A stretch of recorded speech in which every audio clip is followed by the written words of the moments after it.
Llegamos al último segmento de nuestra entrega de análisis en Panorama Político, tratando el tema de la violencia electoral que vivimos desde ya. Les tengo dos preguntas.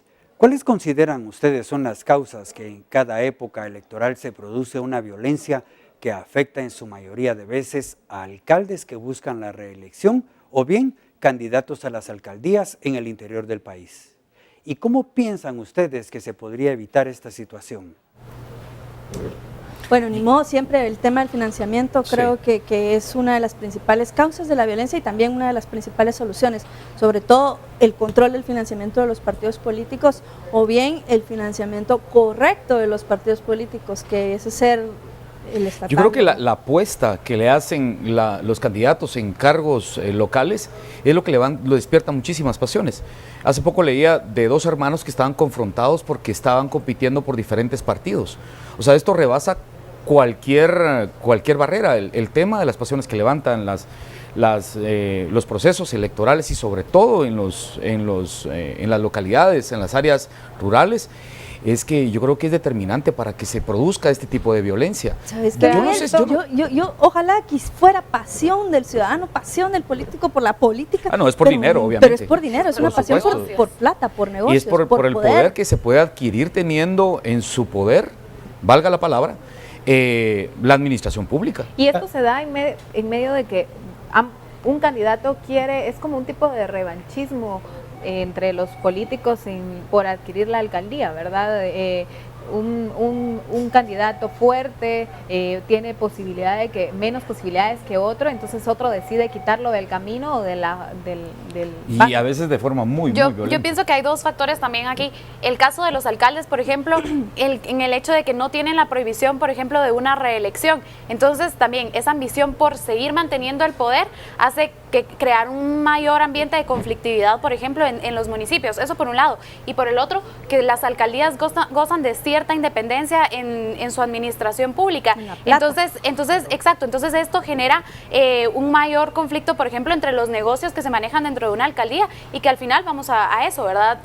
También la lucha es por el dinero, por los negocios. Me viene también a la mente, por ejemplo, el caso de Mazatenango, de Suchitepeques, por ejemplo, en donde muchas veces o en este tiempo se ha cuestionado la intervención, por ejemplo, de algunos alcaldes. O sea, esta conflictividad va realmente relacionada a los alcaldes. Aquí se contraponen un par de situaciones. La primera es que, en efecto, toda elección requiere algún nivel de pasión, salvo las que ya ganaron los candidatos fuertes, que aquí observamos algunas como la de Chinautla, ¿verdad? Es algo que pase algún milagro, a pesar de los procesos legales que nosotros vemos, muy probablemente Arnoldo Medrano vaya a ganar la elección.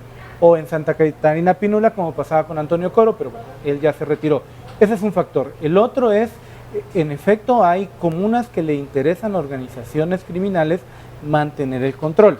Las de las fronteras. No vamos a hablar de poblados en particular, pero sabemos que hubo en los últimos 6 años capturas muy cercanas a Coatepeque y también a Tecunumán en San Marcos, ¿verdad? Que sabemos que es donde pasa todo el flujo entra y sale todo el flujo de contrabando del país y también un montón de ilícitos más. Eso implica que haya un acuerdo entre las estructuras criminales para bendecir uno o dos candidatos y que entre ellos se elijan, o en algunos casos los mismos caciques relacionados con el narcotráfico o con el crimen, pues aspiren a la elección. Y volvemos al tema del financiamiento, ¿verdad? Volvemos al tema de estas organizaciones criminales financiando partidos políticos, limpiándole el camino a sus Pero candidatos, creo sus que gallos, más allá tiene que ver también con la cooptación, o sea, es casi que descarada la cooptación de los poderes en las municipalidades, es decir, el juez en todos lados posiblemente esté de acuerdo con el narcotraficante y por lo tanto no gira una orden para catear una casa. A veces no es... ¿Qué es lo que recién pasó? No es tanto por plata, gira una orden por luego miedo, de ¿verdad? Mira, Miguel, hay también un elemento que hay que contar. A veces no es narcotráfico, es la misma corrupción. O sea, las corporaciones municipales, el alcalde, su familia, que vimos el caso de Antigua Guatemala, la comida se la compran a la esposa y la obra pública se la compran a la suegra. Y el hijo está en la empresa de otro fulano y entonces va creciendo el monstruo de corrupción que al final o compra voluntades o compra los mismos partidos o todo queda en lo mismo. Y además, el caso de los final- Bracamontes, perdón, el caso de los Bracamontes que vos mencionabas en San Juan Zacatepeques.